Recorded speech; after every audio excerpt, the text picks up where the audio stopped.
Olá pessoal, tudo bem? Como vocês estão? Espero que estejam todos bem, saudáveis, em suas casas. Como vocês sabem, as nossas aulas infelizmente foram suspensas, né? Nós estamos passando por uma situação muito difícil, muito crítica, e a gente vai precisar ficar quietinho em casa mesmo. E nós teremos que continuar nossas aulas à distância. E por isso eu vou gravando vídeos para vocês todas as semanas, para a gente continuar o nosso estudo da matéria de geotecnia ambiental. Vamos aproveitar essa oportunidade para novos aprendizados, para a gente sair, enfrentar essa crise mais fortes e vamos aproveitar essa oportunidade mesmo para aprender coisas novas e aproveitar da melhor forma possível. Espero que todos realmente estejam bem e que mantenham os cuidados, cuidem de si mesmos, dos seus familiares e uns ajudando aos outros, nós vamos conseguir passar por essa situação. Nós ainda não temos uma data prevista, né, para quando as aulas voltarão. Então, por enquanto, vamos continuar nossa matéria dessa forma. Esse primeiro vídeo tem o objetivo de fazer, né, esse acolhimento para vocês, para tranquilizá-los, dizer que nós estamos todos juntos e que a matéria vai seguir seu curso normalmente. Vocês podem manter contato comigo por e-mail, por WhatsApp, e eu vou passando os conteúdos para vocês, tá bom? Na forma de vídeos. Esse primeiro vídeo tem o objetivo de comentar aquela atividade que eu passei, que é para ser entregue nessa segunda-feira. Então eu vou fazer umas explicações sucintas sobre aquelas perguntas das nossas primeiras aulas. A primeira aula que foi sobre o planeta Terra, a segunda sobre minerais e rochas e a terceira que eu já postei para vocês, que é sobre intemperismo e a formação dos solos. Então eu vou explicar para vocês rapidamente aquelas perguntas e assim a gente já aproveita para fazer uma revisão da matéria.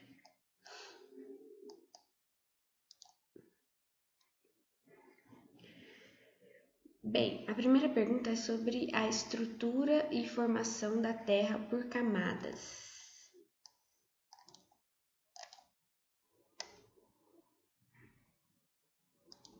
Então, a Terra é formada por camadas, né, concêntricas. Nós temos no centro, nós temos o núcleo, que se divide em núcleo interno e externo, que é a parte mais densa, formada pelos minerais de níquel e ferro, e é a parte mais quente também e mais densa. Depois nós temos a camada intermediária, que é o manto, formado pelo manto inferior e superior, que a principal característica dessa camada é ser de um semissólido. E nós temos, por fim, na superfície, a crosta, também chamada de litosfera, que é a parte sólida, né, onde estão as rochas e os solos que formam a superfície do planeta Terra. Então, essa é a estrutura da Terra. Segunda pergunta, qual a composição química da crosta terrestre? A composição química da litosfera é silício e alumínio na sua parte mais externa, que é a composição das rochas graníticas, e silício e magnésio na sua parte mais interna. Então, composição química tem a ver com os elementos químicos que compõem a camada mais superficial. Além disso, nós temos aqui uma informação sobre os elementos químicos mais abundantes, que seriam o oxigênio, o silício, o alumínio e o ferro. Então, essa responde à segunda pergunta sobre composição química da Terra. 3. O que é a deriva continental ou Pangeia? Essa é uma teoria que fala que antigamente nós tínhamos todos os continentes formando um grande bloco um continente único que tem o nome de Pangeia, denominado Pangeia, né? Essa teoria tem algumas evidências, como por exemplo a geometria dos continentes. Nós temos evidências de fósseis, de rochas, de composição das rochas, até mesmo na América do Sul e na África, e no assoalho do Oceano Atlântico, que mostram que esses continentes já estiveram juntos há milhões de anos atrás. Então essa é a teoria da deriva continental. Tudo isso porque os continentes e os oceanos estão sob as placas tectônicas que se movimentam, que existem movimentos tectônicos. E antigamente elas estavam juntos e hoje nós temos a conformação dos continentes separados. Próxima. Explique os tipos de movimentos tectônicos. Nós temos dois tipos de movimentos tectônicos, a heterogênese, que são movimentos verticais, podendo se chamar, quando é para cima, soerguimento, e para baixo, subsidência.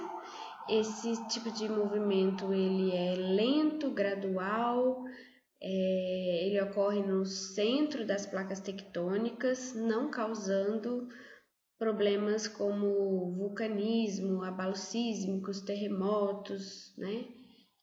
E o outro movimento que nós temos é a orogênese, que significa formação de montanhas, de cordilheiras. Esse já é um movimento horizontal das placas tectônicas e ele está associado a processos de vulcanismo, abalos sísmicos e terremotos. Então é bastante instável e é um movimento rápido, relativamente rápido. Próxima pergunta. Cite alguns processos endógenos e exógenos que acontecem na Terra. Então, os processos endógenos são de força interna, dinâmica interna. Os exemplos são magmatismo, que é a formação de magma, vulcanismo, que é a erupção de vulcões, que é o extravasamento do magma, os terremotos, que são tremores, metamorfismos, que são mudanças de temperatura e pressão, e a orogênese, que é um movimento tectônico de formação de cordilheiras. Então, esses são processos que têm a ver com o interior da Terra, né? Magma, vulcão, terremoto, movimento de placa tectônica, tudo isso é forças internas ou endógenas. Os processos exógenos ou externos, os principais exemplos são a erosão, a sedimentação, intemperismo, ação das águas superficiais e subterrâneas, vento, gelo e organismos. O principal, né, é a força do intemperismo. Então, tudo que tem a ver com sol, mudanças de temperatura, água, vento, gelo, organismos, eles vão alterando as condições na superfície, provocando a erosão, que é a perda das massas de solo, sedimentação, que é o acúmulo desses sedimentos.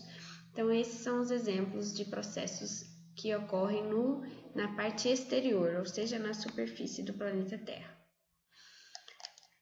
Na nossa segunda aula, o que é um mineral?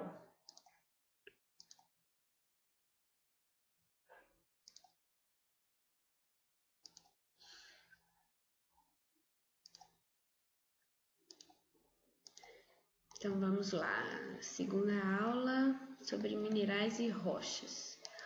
O mineral é um elemento ou composto químico sólido, resultante de processos inorgânicos de composição química definida e encontrado naturalmente na crosta terrestre. Então essas são as características, ele é sólido, de composição química definida e naturalmente encontrado na crosta terrestre. Quais são os minerais mais comuns? Então, os minerais mais comuns são o quartzo, feldspato e as micas. Juntos, eles formam as rochas mais comuns, que é do tipo granito.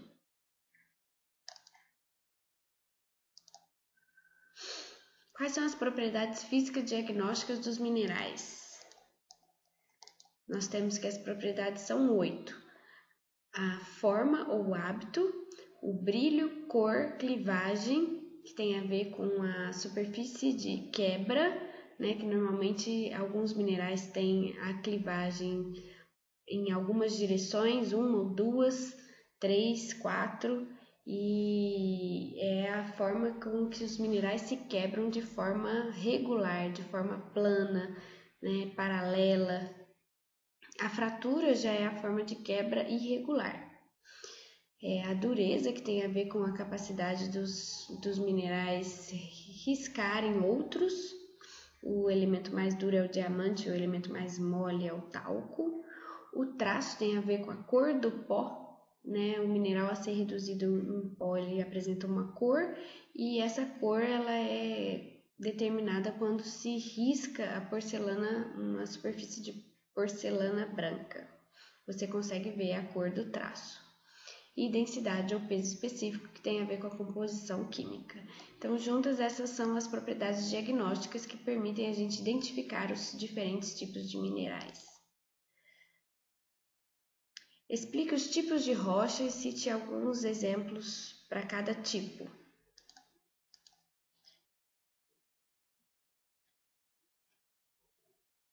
Então, as rochas se dividem em 3 grupos: ígneas ou magmáticas, que tem a ver com a solidificação do magma. Os principais exemplos são o basalto e o granito. As rochas metamórficas são aquelas que sofrem metamorfose, mudança, transformação de pressão e temperatura no interior da Terra. Os principais exemplos são o gneiss, o mármore, o quartzito, o filito, a ardósia. E as sedimentares são aquelas que ocorrem na superfície através de um processo de intemperismo e sedimentação, né? Primeiro se tornam sedimentos e depois se solidificam através de formas de rochas sedimentares. E os principais exemplos das rochas que são mecânicas a partir de sedimentos é o argilito, o siltito e o arenito. Nós temos rochas sedimentares do tipo química, que o principal exemplo é o calcário, e nós temos rochas sedimentares orgânicas, que o principal exemplo é o carvão mineral.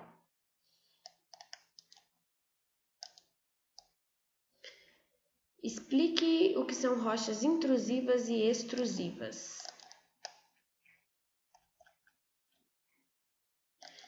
Então, as rochas intrusivas, tanto as intrusivas quanto as extrusivas, são aquelas que vieram da solidificação do magma, né, que é o fluido do interior lá no manto, né, que fica na camada intermediária abaixo da superfície terrestre. As rochas intrusivas, elas se solidificam no interior da Terra, e essa solidificação é lenta, gradual, e por isso mantém as características dos minerais.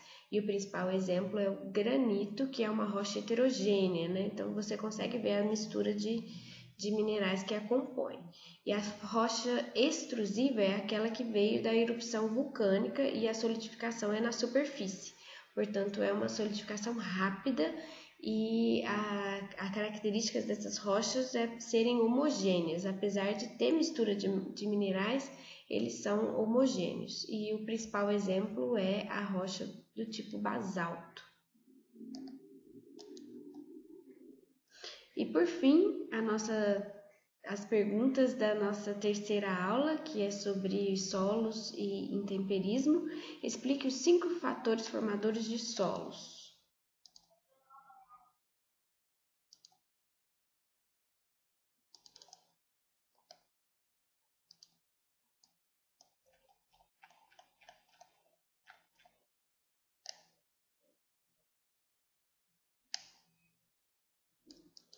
Então, os fatores formadores de solo, como a própria pergunta já disse, são 5. Nós temos os fatores ativos, que são o clima e os organismos, que eles estão ativamente transformando a rocha, que é um fator passivo, e essa transformação ela é controlada e regulada pelo relevo e pelo tempo. Então, essa é a formação do solo. O solo vem de uma rocha mãe, que é transformado através da atuação do clima. O que é o clima?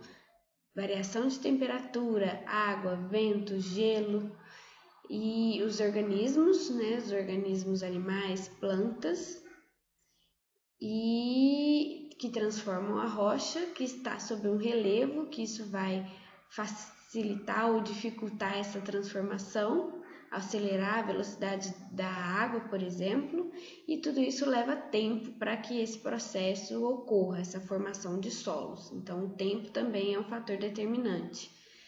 Nós temos solos jovens e solos velhos. Solos jovens são rasos e pouco profundos. Solos velhos, já são mais profundos, têm camadas, foram intemperizados, transformados há mais tempo. Próxima pergunta. O que é intemperismo? Explique os diferentes tipos de intemperismo. Então, o intemperismo é a transformação da rocha em solo. E eles podem ser de ordem física, que é a desagregação, a quebra da rocha. Pode ser de ordem química, que é a decomposição ou hidrólise, normalmente está associada a mudanças químicas, reações químicas que dependem da água, mudanças de minerais, de constituição química. E de ordem biológica, em que vai ocorrer a desagregação e a decomposição pela vida, a vida vegetal e animal. E as rochas se transformam em solos, isso é intemperismo. O que são os horizontes do solo? Os horizontes do solo são camadas verticais, em que se pode notar a diferença física e química entre essas camadas. Então, aqui nós temos um perfil de solo em que apresentam-se diferentes horizontes, que nada mais é do que camadas, Nós temos o horizonte C, B, A, O. O horizonte O é a primeira camada, que leva a isso por ter grandes quantidades de matéria orgânica. O horizonte A é o mais superficial, normalmente 5 centímetros. O horizonte B pode ser até bastante profundo em solos velhos, onde tem a maior característica de argila e maior expressão da pedogênese significa formação de solo. E o horizonte C, às vezes, pode ter fragmentos de rocha ainda, da rocha que foi decomposta. Então, horizontes do solo são camadas que apresentam características físicas e químicas diferentes entre si. O que são solos residuais? Então, aqui nós temos uma outra informação sobre o perfil do solo, que é o solo visto em profundidade, em que mostra o solo residual. O solo residual é aquele que se localiza sob a rocha sã, a rocha mãe, a qual ele foi originado. Então, ele residual vem de residir, ele reside sob a rocha o qual ele teve origem. Ele não foi transportado, ele não sofreu nenhum tipo de locação, de translocação. Ele está in situ, no loco, sob a rocha o qual ele se originou. E por último, o que são solos transportados? Dê exemplos. Solos transportados, como o próprio nome diz, são aqueles que foram carregados, que se locomoveram, não estão mais residindo sobre a rocha ao qual eles foram originados e eles foram transportados por algum agente. Quando esse agente é a gravidade, os solos são chamados de coluviais. Quando esse agente é a água de rios, é chamados solos aluviais. E quando são transportados pelos ventos, são chamados de solos eólicos. Então, esses são os exemplos: solos coluviais, aluviais e eólicos. Bom, pessoal, então com esse exercício, com essa lista de exercício, a gente aproveita para fazer uma revisão das nossas aulas introdutórias. E espero que tenha sido útil para vocês. e vocês precisam me entregar essa atividade até segunda-feira por e-mail. Então, bons estudos para vocês, boa temporada em casa, aproveitem para fazer coisas que vocês gostem, para cuidar da saúde, para se alimentar bem, descansar e fazer algumas coisas que nos dê prazer. Além disso, cuidem dos familiares, mantenham atenção com a higiene e fiquem bem, fiquem com Deus, um abraço e até o próximo vídeo. Um beijo!